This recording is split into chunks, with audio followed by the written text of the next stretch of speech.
الحمد لله رب العالمين، والصلاة والسلام على أشرف الأنبياء والمرسلين نبينا محمد وعلى آله وصحبه ومن دعا بدعوته واستنى بسنته وسار على نهجه إلى يوم الدين. أما بعد، السلام عليكم ورحمة الله وبركاته. We thank Allah Tabaraka wa Ta'ala for another opportunity to have or to continue our discussion on the noble Surah Al-Baqarah. If I'm not mistaken, yesterday we ended our talk on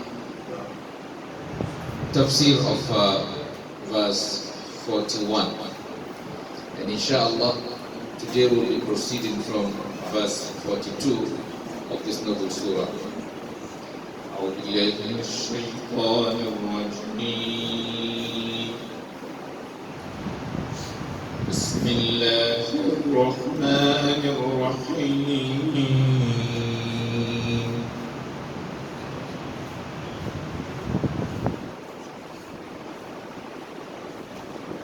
وآمنوا بما أنزلت مصدقا لما معكم ولا تكونوا أول كافر به ولا تشتروا بآياتي ثمنا قليلا وإياي فاتقون. ولا تلبسوا الحق بالباطل وتكتموا الحق وأنتم تعلمون. وأقيموا الصلاة وآتوا الزكاة واركعوا مع الراكعين. أتأمرون الناس بالبر وتنسون أنفسكم وأنتم تتلون الكتاب أفلا تعقلون. واستعينوا بالصبر والصلاة وإنها لكبيرة إلا على الخاشعين الذين يظنون أنهم ملاقو ربهم وأنهم إليه راجعون. الحمد لله رب العالمين، والصلاة والسلام على رسول الله وعلى آله وصحبه ومن والاه. أما بعد, as we said earlier on, yesterday we ended our talk on verse 41 of this noble surah, where Allah Tabaraka wa Ta'ala is saying, وَآمِنُوا بِمَا أَنزَلْتُ مُصَدِّقًا لِمَا مَعَكُمْ وَلَا تَكُونُوا أَوَّلَ كَافِرٍ بِهِ وَلَا تَشْتَرُوا بِآيَاتِي ثَمَنًا قَلِيلًا وَإِيَّايَ فَاتَّقُونِ. Where Allah Tabaraka wa Ta'ala was commanding the Banu Israel, that is the children of Israel, that آمِنُوا بِمَا أَنزَلْتُ مُصَدِّقًا لِمَا مَعَكُمْ, you should believe in what is revealed with you. آمِنُوا بِمَا أَنزَلْتُ, آمِنُوا بِمَا أَنزَلْتُ, believe in what I revealed. مُصَدِّقًا لِمَا مَعَكُمْ, confirming what is with you. That is, the Quran is confirming the Torah, the Injil, and other books sent down by Allah Tabaraka wa Ta'ala before Muhammad sallallahu alayhi wa sallam. Then Allah Tabaraka wa Ta'ala now went further to say to them that وَلَا تَكُونُوا أَوَّلَ كَافِرٍ بِهِ, and you shouldn't be among the first to disbelieve in it. And he said وَلَا تَشْتَرُوا بِآيَاتِي ثَمَنًا قَلِيلًا, and do not exchange my verses or my signs or my revelation with a little something, a little price. ولا تشتروا بآياتي ثمنا قليلا وَإِيَّايَ فَاتَّقُونَ. And only me, that is He, Allah Ta'ala alone, فَاتَّقُونَ, you should be conscious of. So Allah Ta'ala now went further in this other verse, saying that وَلَا تَلْبِسُوا الْحَقَّ بِالْبَاطِلِ لَا تَلْبِسُوا الْحَقَّ بِالْبَاطِلِ. Do not mix truth with falsehood. Do not mix truth with falsehood. وَتَكْتُمُوا الْحَقَّ, and you conceal, the truth. وَأَنْتُمْ تَعْلَمُونَ, while you. So Allah Ta'ala is telling them, that is the Banu Israel, that is the children of Israel, and like we explained, yesterday, when they say Banu Israel, it is referring to the descendants or children of Prophet Yaqub alayhi salatu wasalam. Because we said that one of the names of Prophet Yaqub was Israel. So, based on that, being that his name is Israel, then his children are also called Banu Israel. Just the way we as children of Adam alayhi salatu wasalam are called Banu Adam. So maybe you want to, if someone's name is Muhammad, you want to say children of Muhammad, you say what? Banu Muhammad. So Allah Ta'ala, was telling them to believe in. Also he said, وَاسْتَعِينُوا وَإِيَّايَ فَاتَّقُونَ وَلَا تَلْبِسُوا الْحَقَّ بِالْبَاطِلِ. So do not mix falsehood with truth. وَتَكْتُمُوا الْحَقَّ, and you hide the truth. And what is the truth they will hide? Or they are hiding? That is, their books spoke about the coming of Muhammad sallallahu alayhi wa sallam. It gave, vivid description of Muhammad sallallahu alayhi wa sallam. You have the description of Prophet Muhammad sallallahu alayhi wa sallam in the Injil, and you have his description, that is the Gospel, that is the book given to Prophet Isa alayhi salatu wasalam. And also you have a talk about him by Prophet Musa alayhi salatu wasalam. So there's a talk about him in At-Tawrah and in Injil.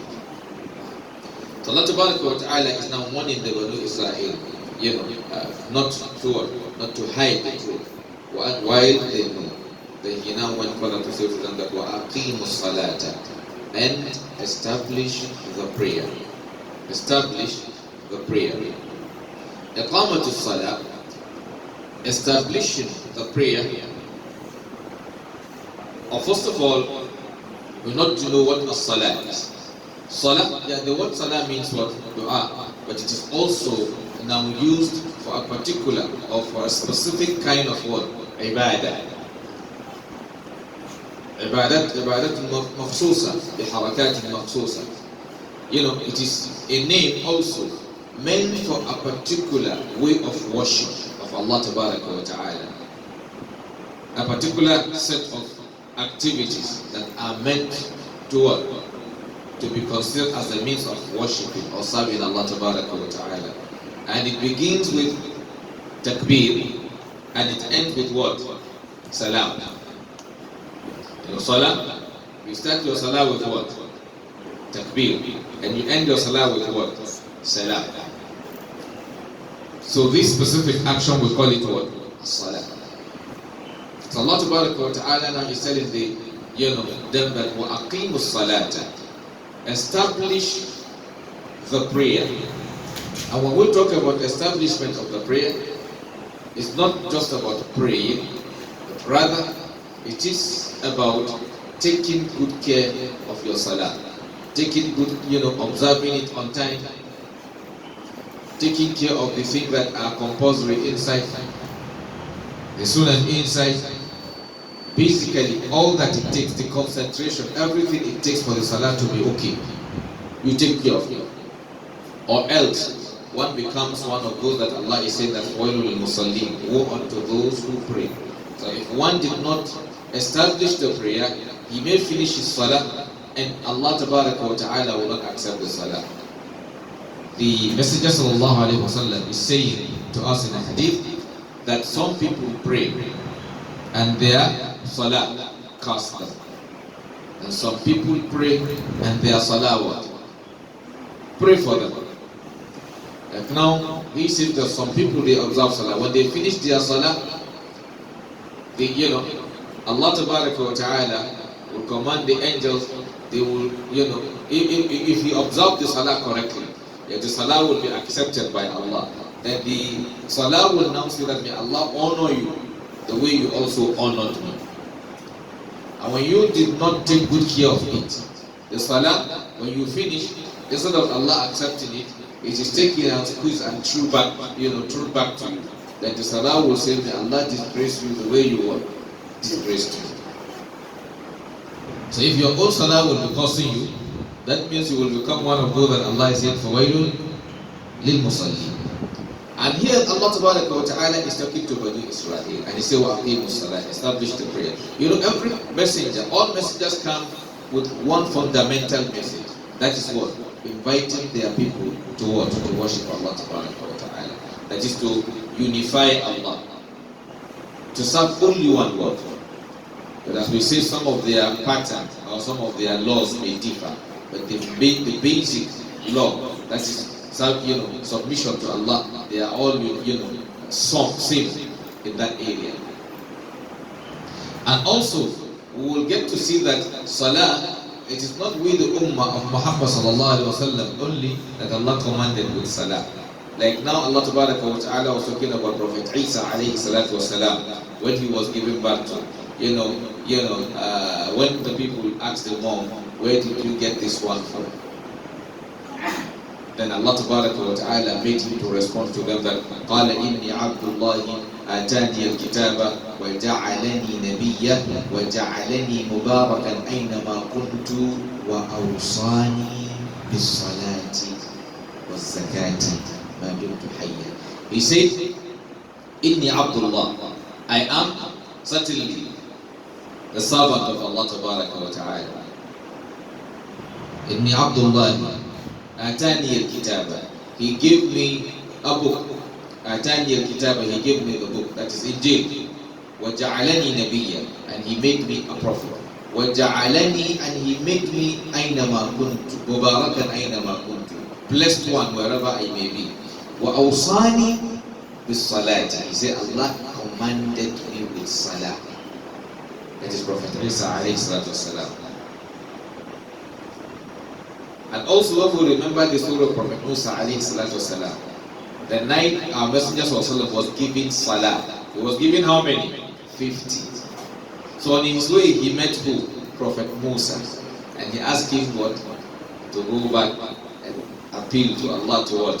To reduce it from him.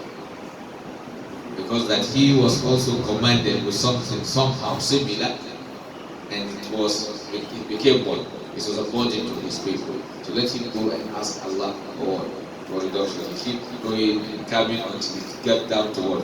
The 5, which we are now observing. Then that means there are other people who have also observed their salah in their own way before us. Also, when you talk about fasting, Allah says, "Kutiba alaykum as-siyam kama kutiba ala alladhina min qablikum." Fasting has been made obligatory upon you the way it has been made obligatory upon the ummah, the generation before you. So many things we do is we are not those who started. Like zakah, we are not the first people who started zakah. Like the case of Prophet Isa, as we mentioned here, alayhi salam, he said, "Wa-awsani bis-salati was-zakati ma dumtu hayya." Allah commanded me with salah and zakah so long as I live. So Allah Ta'ala said to them, "Aqimu salata," establish the prayer, wa atu zakata, and give what? Give zakah. Warka'u, and bow. So do ruku' ma'a raki'in, with those who are doing ruku'. Meaning you pray with those who pray. That is about what? Congregational prayer. Then now Allah Ta'ala went further to say that, أَتَأْمُرُونَ النَّاسَ بِالْبِرِّ, do you enjoin on people righteousness? Do you tell people to do what is good? Do you encourage people to do what is right? It is, do you preach to people to be submissive to Allah, to do what Allah commands them, to do righteous deed. وَتَنْسَوْنَ أَنفُسَكُمْ, and you forget yourselves. Allah Tabaraka wa Ta'ala, here is reminding us that what? It's not all that, I expected of a responsible and reasonable or wise person. When you know that something is good, and you ask or you encourage another person to do, and you are not encouraging yourself or commanding yourself to do the same. So that's what Allah is saying, أَتَأْمُرُونَ النَّاسَ بِالْبِرِّ. Do you enjoy righteousness? وَتَنْسَوْنَ أَنفُسَكُمْ, and you forget yourselves. وَأَنْتُمْ تَتْلُونَ الْكِتَابَ, while you recite the book, you read the book, meaning you have knowledge of that thing. أَفَلَا تَعْقِلُونَ, don't you have senses? Meaning someone in his right senses would not see fire, and someone going towards the fire, and he will now draw the person back from the fire, and he will now walk into the fire. It's equivalent to that. So when you are asking people to do righteous deeds, you are asking them to do what will lead them to Jannah. And if you do, you too will go to Jannah. If you command righteousness and you don't do it, that means you are taken to the part of where? Part of hell. So Allah is now saying, أَتَأْمُرُونَ النَّاسَ بِالْبِرِّ, do you enjoy righteousness? وَتَنْسَوْنَ أَنفُسَكُمْ, and you forget yourselves. وَأَنْتُمْ تَتْلُونَ الْكِتَابَ, while you read the book. أَفَلَا تَعْقِلُونَ, don't you have senses? And even before continuing this verse, I want to take us back to the previous verse we read, where Allah says, وَأَقِيمُوا الصَّلَاةَ, like Salah. We've mentioned before that righteous servants of Allah Tabaraka wa Ta'ala, one of the time they are more relaxed, one of the time they are more calm is when they are in Salah. The moment you begin to feel uncomfortable when you are in Salah, check yourself. Check yourself. It's a sign of hypocrisy. We said something before, that a kafir is better and closer to Allah than a munafiq. A munafiq prays. He said he's a Muslim. But a kafir, when you are talking about closeness to Allah, the mu'min is number one, right? The second is who? A kafir before a munafiq. It sounds strange to you somehow, because I can see that side in your face. It sounds strange. Why a munafiq will be closer to Allah than a kafir? The munafiq, he is a kafir in reality. He is a kafir in reality. But he is a mu'min by deception.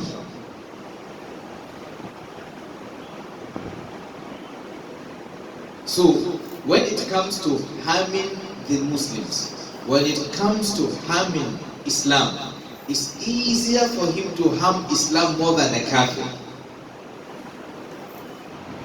So, someone who hates you and who wants to harm you, whom you trust, and the one whom you know he hates you, and you know he wants to harm you.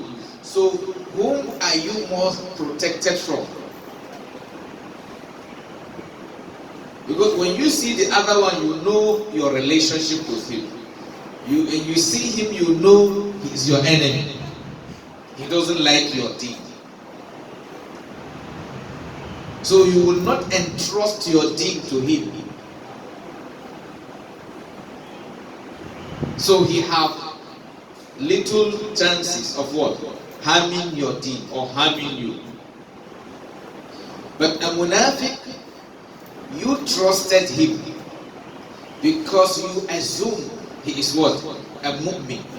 So you can even pick a munafiq as your imam because you don't know he's a munafiq.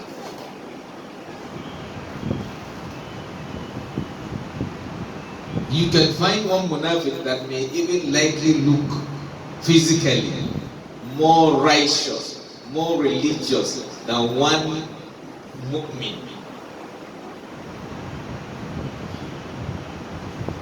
You can have a gathering of Muslims, and coincidentally you can have a situation whereby the best reciter among them is a munafiq. So when you want to pick an imam, what is the criteria of picking an imam?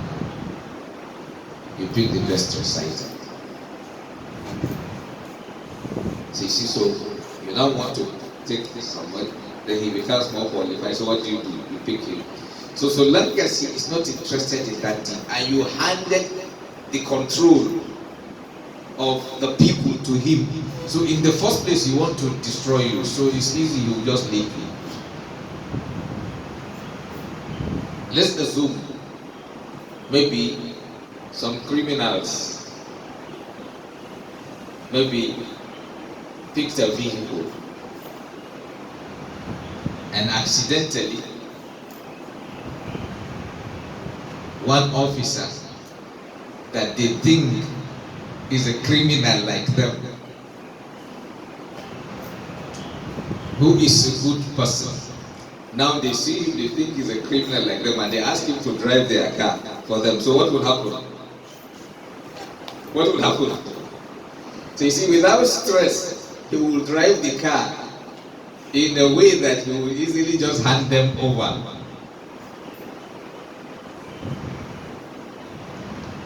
Isn't it? He will drive as if he wants to help them, or whether as if he wants to take them to their destination.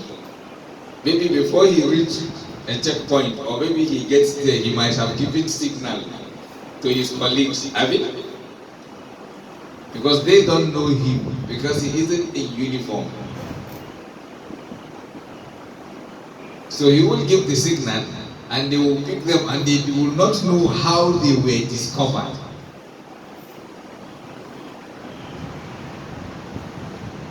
Maybe like now, as we have Boko Haram, you may have an officer inside them.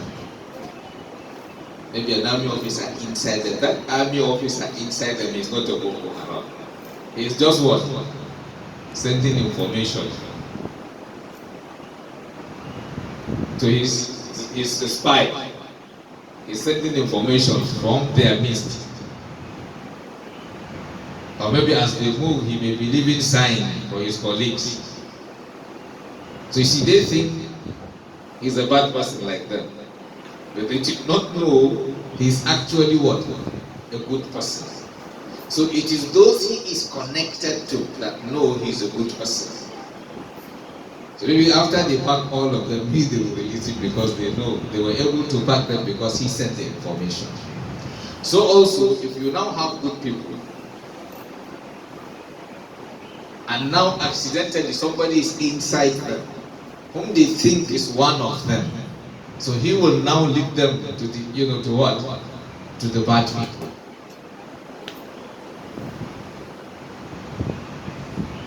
So the way the good one was able to use his own connection with them to hand them over. So if the bad one falls inside them, he too will do the same on the other side. So when you have a munafiq in the midst of the believers, what he does, he destroys them, he harms them. He wants to divide you.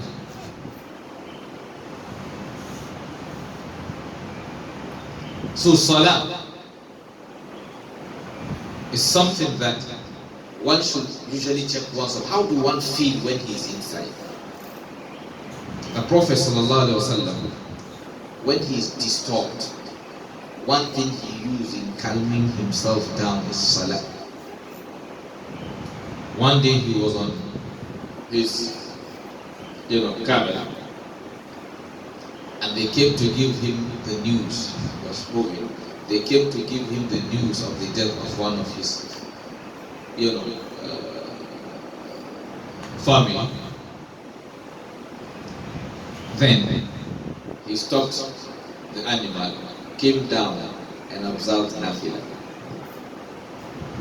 Not normal Salata, not the 5 daily prayers. His bad news came to him. He came to do what? To observe Salah. That's why he will say, Arif Nabiha Ya Bilal. Because like we said, when you are observing Salah, you are conversing with Allah. So you should feel relaxed. When you are conversing with someone you value, someone you cherish, someone you know that he is in charge of your affairs. Just like the example we will give ourselves. How will you feel when they say, okay, you are having a conversation with the president on normal time? You're smiling, you are smiling.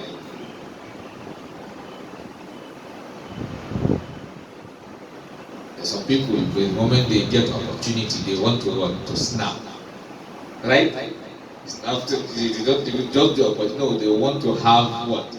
A kind of something reminding them of the day they were with the president.